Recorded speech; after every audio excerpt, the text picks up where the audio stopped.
Welcome to Thrivers Ed, the podcast that's all about giving you the practical, no-nonsense advice you need to level up your life and business. I'm your host, Marcy Rossi, success coach, business strategist, and alcohol-free enthusiast. If you're ready to crush your goals, optimize your productivity, and live your best, most authentic life, then you're in the right place. Each week, we'll dive into topics like the psychology of success, practical strategies to boost your performance, and the unexpected ways living alcohol-free can elevate your life. Whether you're looking to boost your business, improve your health, or simply become a better version of yourself, Thrivers Ed is here to help you do just that. So grab your iced coffee, buckle up, and let's get thriving. Welcome back to another episode of the Thrivers Ed podcast. Today, we are wrapping up our series of the foundational systems that every coach and online service provider needs in their business. And I've saved the best for last. I think this one is most important. It is a CEO level workflow. So having some workflows or a weekly workflow essentially in your business that keeps you in the CEO seat. And when I say CEO, I don't mean that you necessarily have to have this business with like 1 million employees and you're this really huge organization, but really thinking about being a leader in your business instead of an employee. And I go into this in a lot of detail in the Plan Like a CEO playbook. I have a whole chapter on CEO mindset, but essentially employees react. Right? They do what they're told, they tick the boxes, they stay busy, and they try to make the boss happy. And CEOs lead. They set the direction of the entire company. They're the ones doing all of the big picture thinking and figuring out which direction we're going to go and which tasks need to be implemented by whom. So if you're just doing a bunch of tasks that are a little bit more busy work, you're probably not stepping up enough into that CEO level mindset. And that is what we're going to dive into today. So essentially, you'll know what matters, what doesn't, and where your time is best spent. Why do you need a CEO workflow in your business? Because without it, you're going to default to busy work because it's the easy stuff, right? I'm talking about like tweaking your graphics on Canva, reorganizing your folder, fiddling with a bunch of new tools, which is definitely where my brain goes when it wants to hide from the CEO seat. But when you have a workflow, it reduces all of that decision fatigue, which is what pushes us into that busy work in the first place.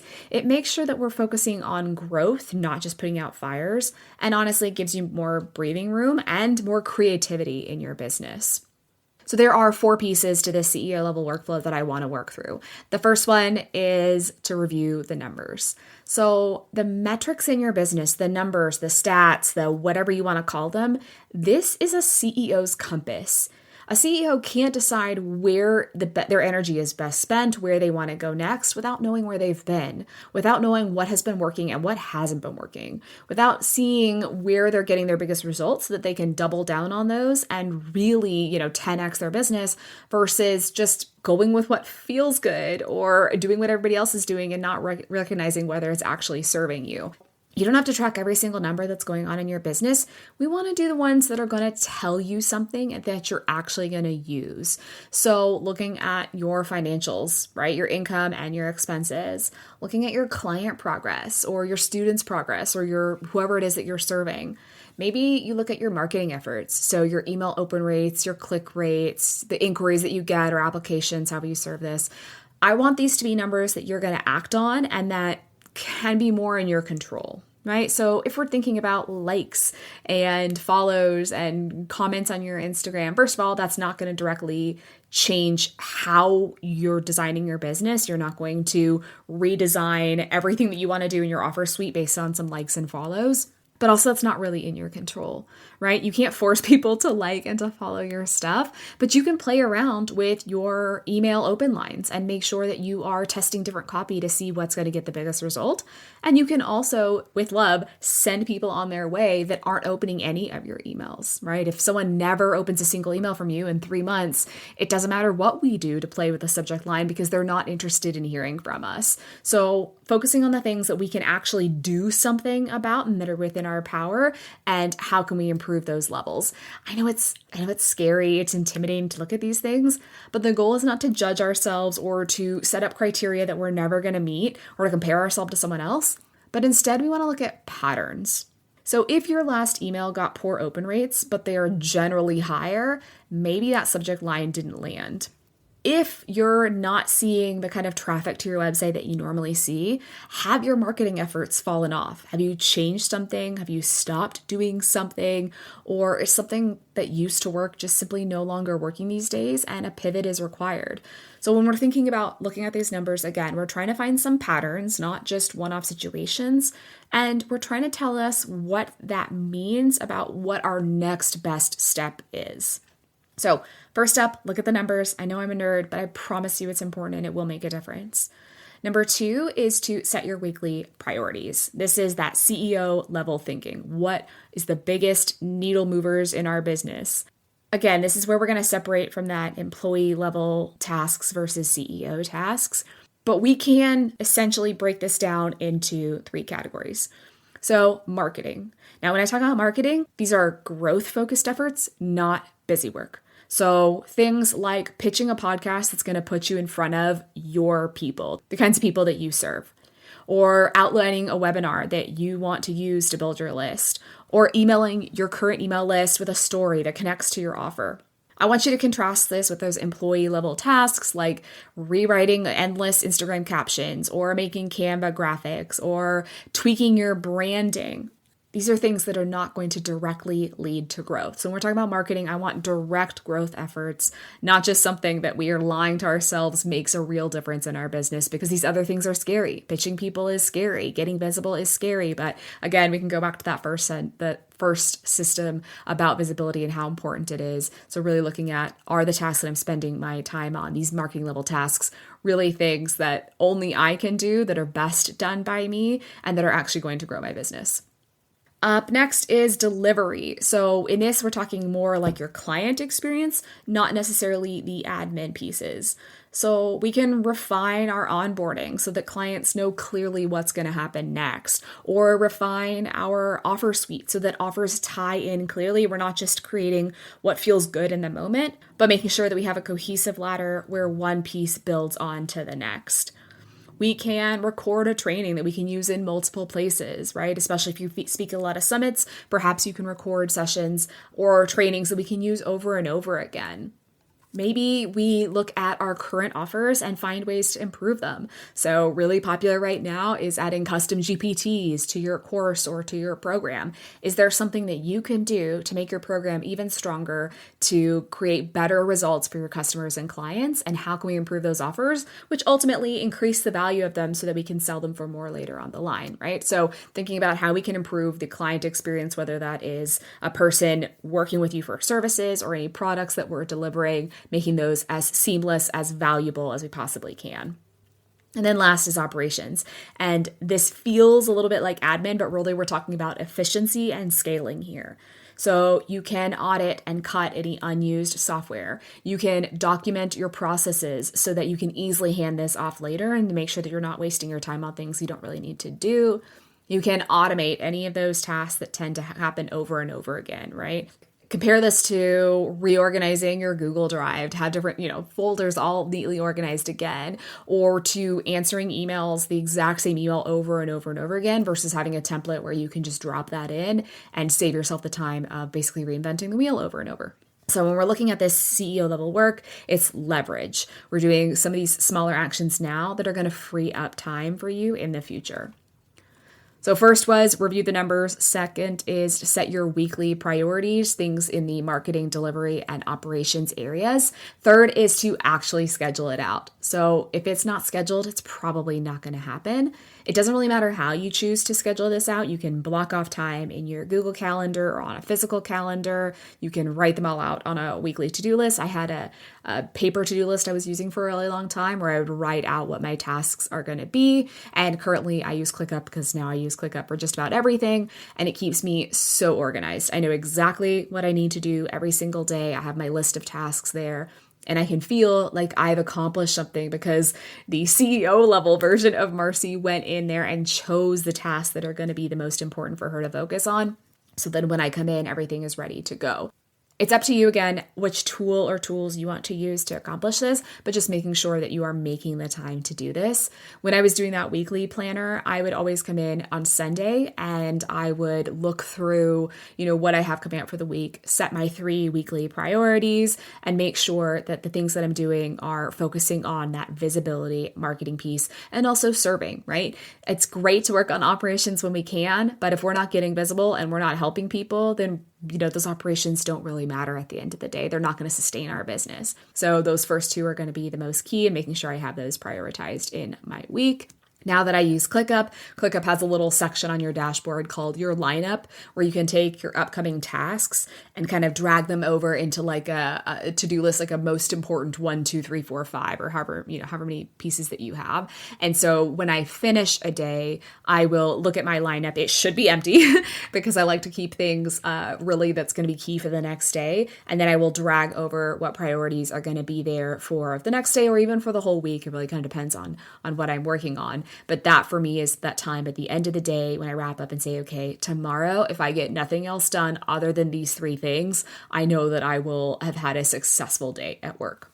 As long as you have some kind of system behind it, somewhere where you're making sure that the tasks you're doing are actually important tasks, not just busy work. And actually, I have a whole framework on this. It's a different training, so I might throw that in as a podcast episode. But basically, when you're looking at tasks and understanding if it's CEO level work, the framework I have there has 3 B's in it. It's brain, bot, and busy work. So brain are those CEO level tasks, the one that actually requires you to think, to be strategic, to plan, and only you can do them for your business. These are not things that you would ever be comfortable outsourcing because you're not going to have, like a random stranger decide what offers you should be having in your business.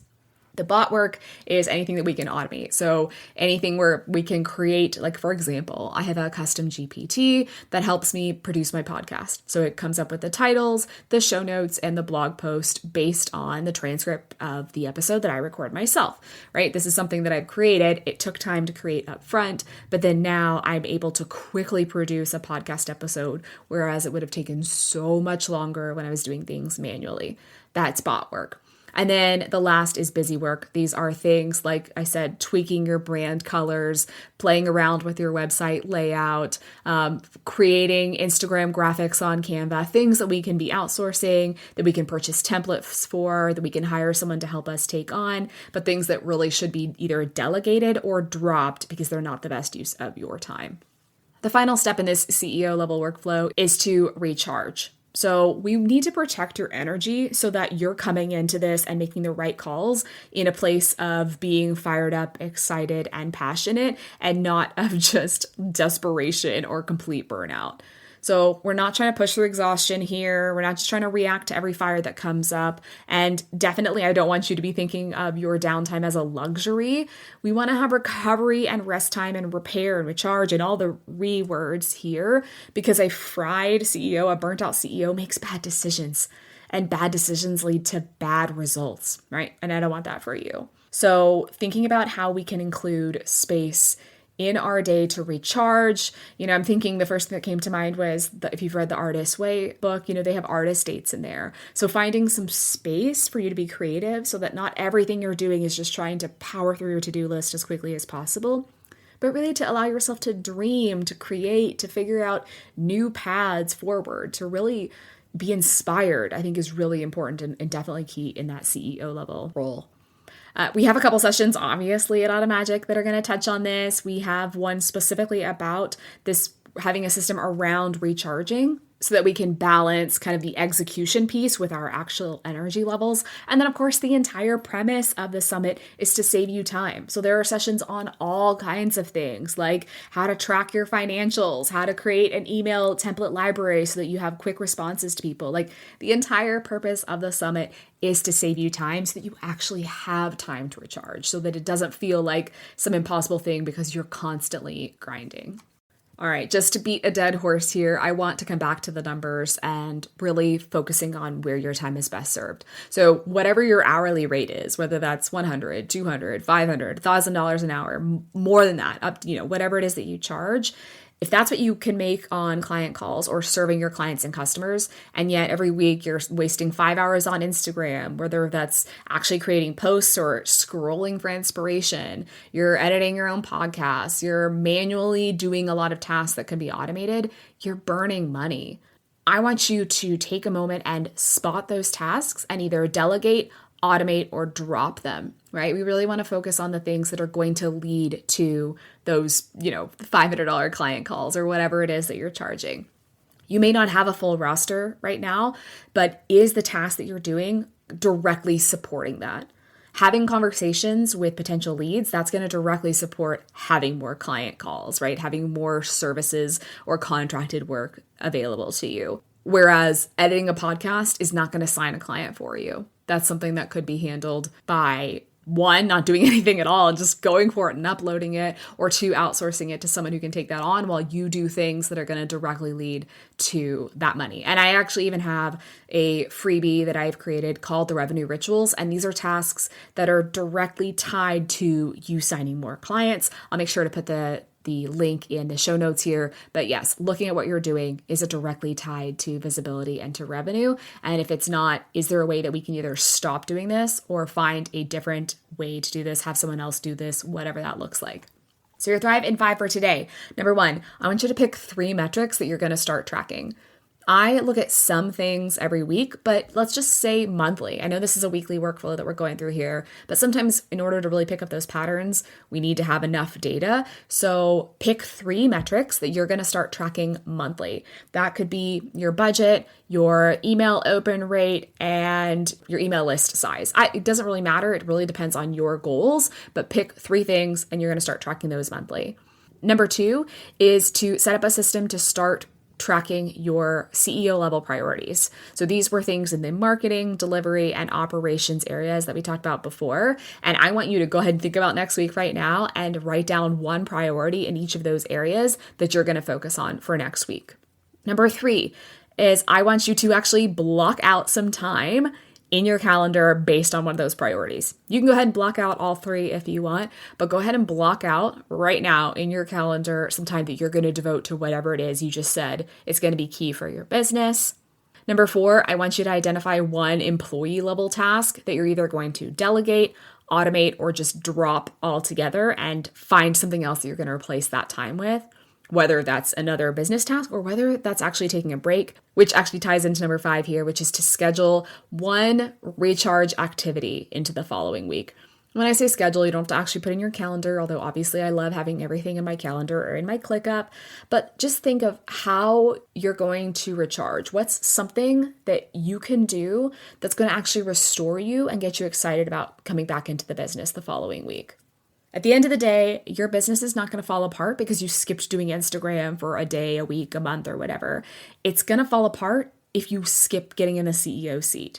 If you skip making those big picture decisions, the strategic decisions that only you can make and that determine the course of your actual business. If you want to take this further, not just mapping out, your week by week, but really your whole quarter with a CEO mindset behind it, my Plan Like a CEO playbook walks you through that step by step. And I have a custom GPT attached to this that actually helps you create that step. So you don't have to think about what all those little pieces are. It'll actually break it all down for you. Again, that link will be in the show notes as well. I hope these 5 systems have helped set up a pretty clear picture of the things that you need to have in place in your business. And I also just want to remind you that we don't have to start from scratch on any of them. That's exactly what the Automagic Summit is supporting you with. We'll show you step by step how to do these things and how to build them in your own business. So I would love to see you there. It's happening October 21st through the 23rd, and it is totally free to join. Each of the day's sessions are available for 24 hours. You can go in there, watch anything that you want. There is an opportunity to upgrade and keep them all later if you want, but otherwise, go in, grab what you need, leave what you don't, and then get back to those CEO level tasks. With that, until next time, keep thriving.